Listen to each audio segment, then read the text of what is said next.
जय श्री कृष्णा दोस्तों, राधे राधे। कैसे हैं आप सभी दोस्तों? वीडियो लेट होने के लिए आप सभी से मैं माफ़ी चाहती हूँ।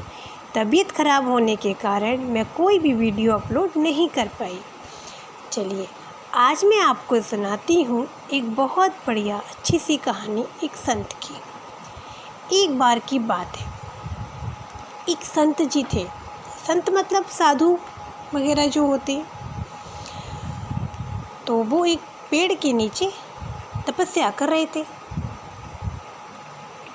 तो तपस्या कर रहे थे, जैसी वो शाम हुई वो उठे अपनी, उनकी छोटी सी उनकी कुटिया थी। तो उन्होंने सोचा चलो थोड़ा सा हम टहल के आते हैं, यहाँ से वहाँ तक हम जाते हैं और टहल के आते हैं। तो जैसे वो टहलने निकले, थोड़ा सा और आगे निकल गए तो एक गांव पड़ा। गांव के ही बाहर उनकी कुटिया थी। गांव पड़ा तो मतलब थोड़ा सा मार्केट पड़ गया गांव में। तो वहाँ पे क्या था कि एक आदमी खजूर बेच रहा था। तो उनका खजूर को देखकर उनका बड़ा मन किया कि मैं भी खजूर खा लूँ। उनका खजूर खाने का बड़ा मन किया। अब कोई भी चीज़ अगर आप मार्केट में जाएंगे ख़रीदेंगे तो वो पैसों से तो आपको मिलेगी, फ्री में तो कोई दे नहीं देगा। अब वो उनके दिमाग पे क्या था कि हमको खजूर खाने हैं।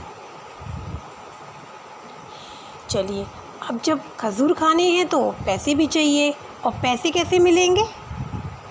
काम करके। तो वो क्या करते संत जी, वो जो साधु थे वो ये सोचते चलो एक दिन की बात है, मैं थोड़ी सी मेहनत कर लूँगा, इतनी तो मेहनत कर लूँगा जिससे कि मैं खजूर खरीद लूँ।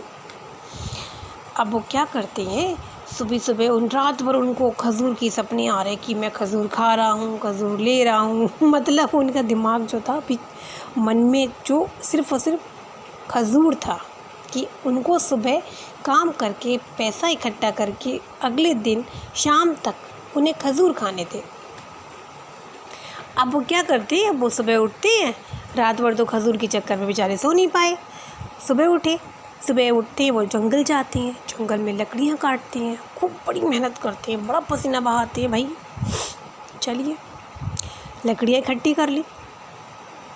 जब लकड़ियाँ इकट्ठी कर ली, मार्केट में आए, लकड़ियों को बेच के बहुत सारे उनको रुपए भी मिले। इतने मिले कि वो खजूर के अलावा बहुत कुछ चीज़ें खा सकते थे भाई। उन्होंने क्या किया कि पैसे मिले, सीधे वो खजूर वाले के पास गए। उन्होंने खजूर खरीदे, उनके पास पैसे बच भी गए थे। उन्होंने इतनी लकड़ियाँ काट ली थी खजूर के चक्कर में, उनके पास बहुत सारे पैसे बच गए थे। उन्हें देखा एक हाथ में, अरे तो बहुत सारे मेरे पास पैसे हैं, एक हाथ में खजूर भी खूब ज़्यादा ले लिए, मतलब पेट भर के खा लो आराम से, मन भर जाए मतलब।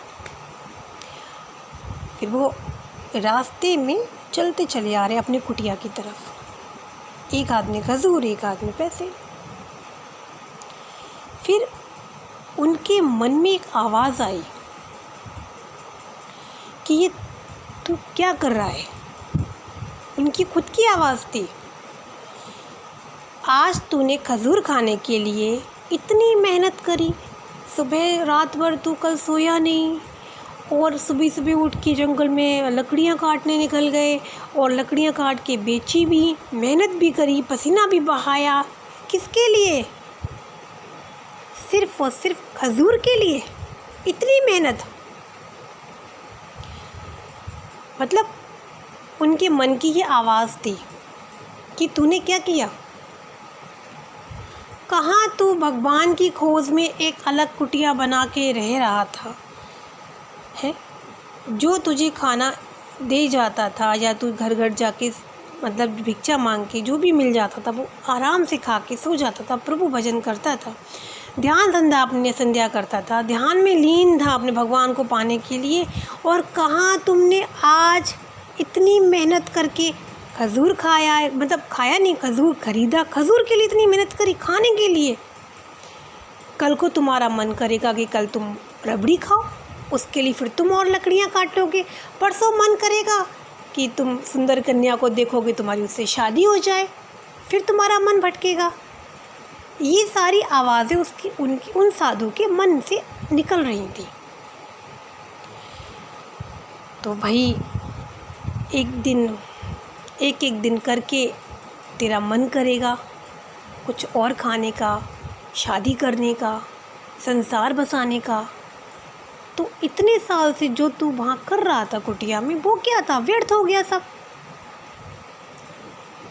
जब तुम एक खजूर के लिए अपने मन को कंट्रोल नहीं कर पा रहे, तो तुम आगे चल के रबड़ी हैं, पेड़े हैं, पूड़ी कचौड़ी हैं, अच्छा खाना है, इन सब के लिए क्या कंट्रोल कर पाओगे?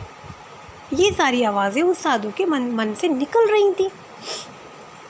दोनों हाथ उसके खुले थे भैया, एक हाथ में खजूर थे बहुत सारे, एक हाथ में पैसे थे। तो वो दोनों को मुट्ठी बांधता है। उधर से एक आदमी निकल रहा होता है, राहगीर जिसे कहते हैं, निकल रहा होता है। वो जब उस राहगीर ने साधु को ये बोला, क्यों साधु बाबा, उस वाले गांव का रास्ता इधर से ही जाता है क्या? तो उसका मन बड़ा खुश हुआ कि मुझे देखो ये साधु कह रहा है और मैं साधु का ही जीवन व्यतीत कर रहा हूँ। तो कहता है हाँ, ये रास्ता जो है ये उस वाले गांव की ही तरफ जाता है। कहता है अच्छा तुम 1 मिनट रुको। तो कहता है वो आदमी कहता है हाँ बताओ साधु महात्मा क्या हुआ? तो कहता है कि लो तुम ये खजूर खा लेना। अरे क्यों? बोले नहीं आप खाओ साधु जी। बोले नहीं, ये खजूर मेरे लिए नहीं है, तुम्हारे लिए है, तुम खजूर खाओ। दूसरा हाथ करो, वो दूसरा हाथ करता है। जितने पैसे उसने अपने लकड़ी काट के कमाए थे साधु ने, सारे पैसे उस राहगीर को दे देते। कहते हैं कि ये पैसे भी तुम रखो। बोले क्यों साधु जी, आप मुझे पैसे क्यों दे रहे हैं? मेरे पास कोई वो नहीं है, तो मैं परेशान नहीं हूँ, मैं तो सिर्फ अपने किसी रिश्तेदार के मिलने जा रहा हूँ। तो वो मैं थोड़ा सा कंफ्यूज हो रहा था कि रास्ता किस साइड जाता है, उस साइड उस वाले गांव का। बोले नहीं, मैं तुम्हें ये इसलिए दे रहा हूँ, ये मेरे काम की चीज़ें नहीं है, ये तुम जैसे सांसारिक जो लोग होते हैं उनके लिए होती हैं। ये खजूर लो और ये रुपए लो और अपने जहाँ जा रहे हो वहाँ खर्च करो, या अपने बीवी बच्चों के ऊपर खर्च करो, या अपने ऊपर खर्च करो। ये तुम्हारे हैं, ये मेरे नहीं हैं, ये मेरे नाम के हैं ही नहीं, और ये बड़ी मेहनत से आए, इसलिए तुम इसको खर्च करो आराम से, तुम्हारे लिए। तो वो साधु के पैर छूता है बाकायदा, और वो साधु भी आशीर्वाद देते हैं, और वो राहगीर वहाँ से निकल जाता है। साधु जी ने एक भी खजूर नहीं खाया, और ये अपने मन को बोला कि आज मैंने अपने मन पे विजय प्राप्त कर ली। भाई मैंने इतनी मेहनत करी, मेरे हाथ में वो चीज़ थी, और कल रात भर उस चीज़ के लिए मैं सो नहीं पाया, और वो चीज़ मैंने कैसे प्राप्त की? इतनी मेहनत के बाद मैंने वो चीज़ प्राप्त की, और अब मैं अपने मन पे विजय मैंने पा ली। क्योंकि अगर आज मैं गिर जाता, मन के ऊपर गिर जाता, या मन मेरे ऊपर गिर जाता, जो भी हो, तो मैं अपने मन की तो फिर मैं हार जाता। क्योंकि जिस उद्देश्य से मैं वहाँ पे कुटिया में रह रहा था, वो उद्देश्य मेरा ख़त्म हो जाता। तो साधु जी बड़े खुश होके कि आज मैंने मन पे विजय प्राप्त कर ली, और आराम से अपनी कुटिया में जाते हैं और ध्यान में लीन हो जाते हैं। तो कैसी लगी आपको आज की छोटी सी बढ़िया सी चटपटी मज़ेदार सी कहानी? और फिर मिलते हैं एक अच्छी कहानी के साथ। तब तक के लिए थैंक यू, धन्यवाद, बाय बाय।